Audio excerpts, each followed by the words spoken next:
বছর খানেক আগে শাকিব খান ও অপু বিশ্বাসকে নিয়ে বসগিরি ছবির শুটিং শুরু করার কথা ছিল। ঠিক হয়ে গিয়েছিল শুটিংয়ের দিন তারিখও। শাকিব অপু জুটির এই ছবির খবর একাধিক সংবাদপত্রে ছাপাও হয় তখন। এখন নতুন খবর হলো, দেরিতে হলেও অবশেষে শুরু হচ্ছে সেই বসগিরির কাজ।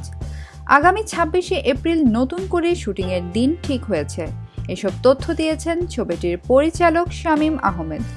অবশ্য বসগিরির শুটিংয়ে এত বিলম্বের কারণ জানতে চাইলে পরিচালক জানিয়েছেন, মাঝে ছবির গল্পে পরিবর্তন আনা হয়েছে।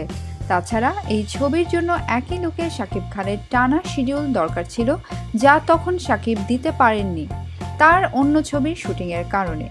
এই জন্যই বসগিরি ছবির শুটিং আটকে যায়। তিনি বলেন, শাকিব খানকে এই ছবিতে ভিন্ন লুকে দর্শকেরা দেখতে পাবেন, আর সেই লুকটার জন্যই তার একটানা শিডিউল দরকার। এখন শাকিব খান শিডিউল দিয়েছেন, ফলে কাজটি শুরু করতে পেরেছেন।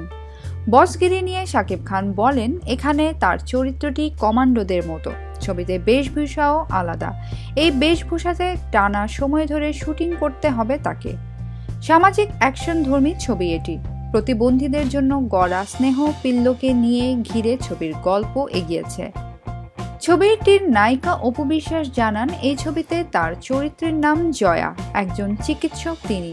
অপু এ নিয়ে বলেন, এখানে আমার চরিত্র আর 10টি ছবির মতো নয়। চলচ্চিত্রে এই ধরনের চরিত্রে কাজ করা তার জন্য নতুন অভিজ্ঞতা হবে। এই ছবিতে আরও অভিনয় করেছেন মিশা সওদাগর, সাদেক বাচ্চু, শিবা, শানু, ডিজে সোহেল, সুব্রত প্রমুখ। বিনোদন জগতের নিত্য নতুন খবরাখবর জানতে আমাদের চ্যানেলটি সাবস্ক্রাইব করুন। লাইক, কমেন্ট এবং শেয়ার দিতে ভুলবেন না।